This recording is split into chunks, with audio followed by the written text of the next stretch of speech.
नमस्कार दोस्तों, मेरे YouTube चैनल पर आपका स्वागत है। आज की कहानी है पापा आप अपने काम से काम रखिए, हमारे मामलों में टांग मत अड़ाइए। आज बच्चों का रिपोर्ट कार्ड मिला था जिसे देखकर वेद प्रकाश जी बोले, बाकी सब विषय तो ठीक है मगर ये हिंदी में इतने कम नंबर क्यों आए हैं।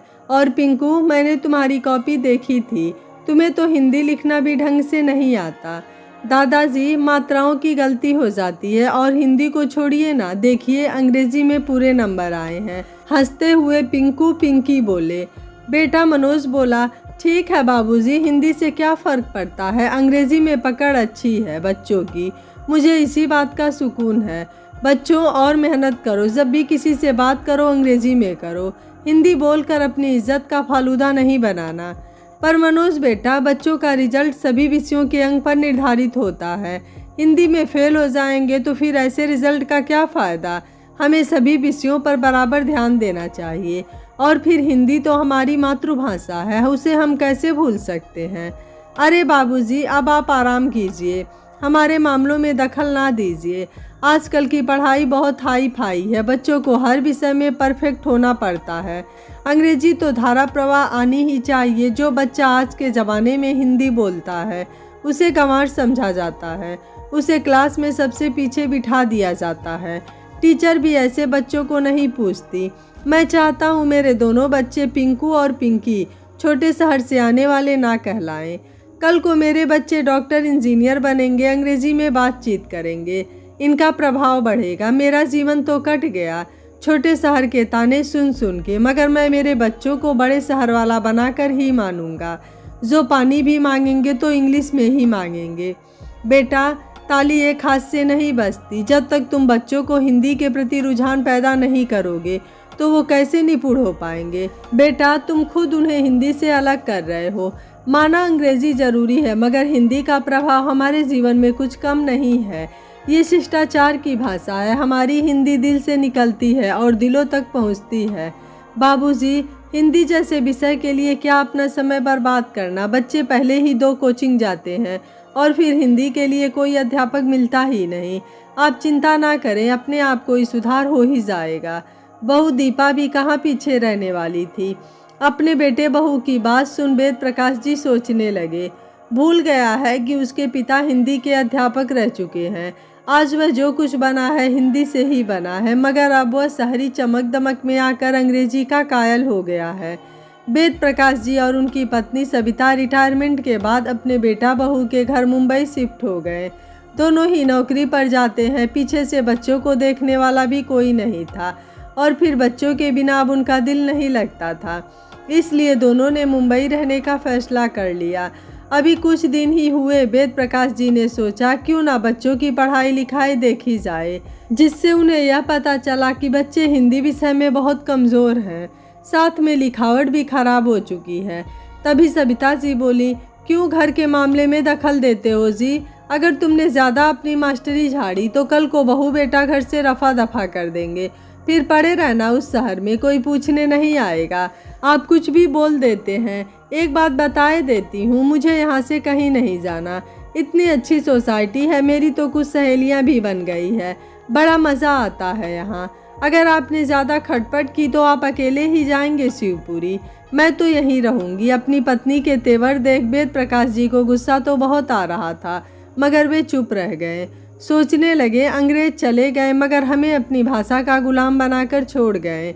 हम भारतीय हैं, हमारी मातृभाषा हिंदी हमारा गर्व है, वैसा ही गर्व हमारे आने वाली पीढ़ी को भी होना चाहिए। यहाँ देश का भविष्य खतरे में है और मेरा बेटा कह रहा है, बाबूजी अब आप आराम कीजिए। अरे भाई, जब तक जिंदगी है तब तक मुझे जिम्मेदारी निभानी है, आखिर मैं देश का एक जिम्मेदार नागरिक हूँ। अगले दिन वेद प्रकाश जी बोले, बच्चों क्या तुम अपनी हिंदी सुधारना चाहते हो, मुझसे पढ़ोगे, मैं तुम्हें रोचक तरीकों से पढ़ना और लिखना सिखाऊंगा। दादाजी रहने दीजिए ना, हम पास तो हो ही जाते हैं, साथ में हमें अंग्रेजी पर जोर देना है, फिर क्यों हिंदी के लिए मेहनत करना। लापरवाही से पोती पिंकी बोली। तब पिंकू बोला, दादाजी मेरे टीचर मुझे हमेशा लेखन अशुद्धियाँ सुधारने के लिए कहती हैं, मगर मुझे समझ नहीं आता मैं क्या करूँ, क्या आप मेरी मदद करेंगे। अरे बेटा, नेकी और पूछ पूछ बिल्कुल करेंगे। पिंकू चाहे इंटरनेशनल स्कूल में पढ़ता है मगर अपने दादाजी की हिंदी से बड़ा प्रभावित रहता है। अब वह नियम से अपने दादाजी से पढ़ने लगा। उसे उनके किस्से कहानियों द्वारा समझाए पाठ, कहावत, मुहावरे बहुत पसंद आते। लेखन में भी सुधार होने लगा जिसका अभ्यास वह स्कूल में करता। क्लास में जब उसने एक कविता सबको सुनाई उसकी खूब तारीफ हुई। पिंकू को देख बिल्डिंग में रहने वाले उसके 4-5 दोस्तों ने पूछा, तेरी हिंदी इतनी अच्छी कैसे हो गई? उसने सबको अपने दादाजी के बारे में बताया। उन बच्चों ने भी पढ़ने का आग्रह किया। वेद प्रकाश जी सभी बच्चों को हिंदी पढ़ाने लगे। सबको हिंदी पढ़ता देख पोती पिंकी को भी रुचि जागने लगी और उसने भी पढ़ना शुरू कर दिया। हिंदी दिवस के उपलक्ष्य पर स्कूल में सभी बच्चों को वाद विवाद प्रतियोगिता में हिस्सा लेना था। कई बच्चे झिझक के कारण या हिंदी का ज्ञान न होने के कारण भाग नहीं ले सके। वहीं पिंकू और पिंकी दोनों ने ही अपनी कक्षाओं में से इस प्रतियोगिता में भाग लिया और प्रथम आकर अपने गुरुजनों से बहुत वाहवाही लूटी। मनोज रोज की तरह सुबह की सैर से लौट रहा था। तभी पास में रहने वाले इंग्लिश टीचर वर्मा जी, जो कि पिंकू पिंकी के स्कूल में अंग्रेजी के शिक्षक हैं, वह बोले, भाई तुम्हारे बच्चों ने तो कमाल कर दिया। वाद विवाद प्रतियोगिता में अच्छों के पसीने छूट जाते हैं। वहाँ तुम्हारे बच्चे क्या धारा प्रवाह हिंदी बोले। बच्चों ने ज्वलंत मुद्दों पर क्या उदाहरण और उसके बीच मुहावरे बोल 4 चांद लगा दिए। जहाँ आज लोग अंग्रेजी को पीछे पागल हुए जा रहे हैं, वहाँ तुमने अपने बच्चों को हिंदी की शिक्षा देकर बहुत ही सराहनीय कार्य किया है। टीचर वर्मा की बात सुन मनोज सकते में आ गया। जो बच्चे कुछ महीने पहले हिंदी को ढंग से पढ़ लिख नहीं पा रहे थे, उन्होंने ये क्या कमाल कर डाला और कैसे? घर पहुँचते ही यह सवाल उसने दीपा से किया तो दीपा बोली, मुझे भी कल शाम को ही पता पड़ा, ये लोग बाबूजी से हिंदी पढ़ रहे हैं, उसी का कमाल है। वाह बाबूजी, आपने तो सच में कमाल कर दिया। आप बच्चों के साथ और भी बच्चों को पढ़ा रहे हैं। दीपा बोली, स्कूल की प्रिंसिपल का फ़ोन आया था, विशेष आग्रह कर रही थी बच्चों को हिंदी की 1 घंटे की क्लास देने का, ताकि बच्चों में हिंदी के प्रति जागरूकता बनी रहे। बाबूजी मुझे माफ़ कर दीजिए, मैंने आपको बच्चों के मामले में ना पढ़ने की समझाइश दी, जो कि सरासर गलत थी। आपने तो शहर में आते ही झंडे काट दिए। मनोज खुश होते हुए बोला।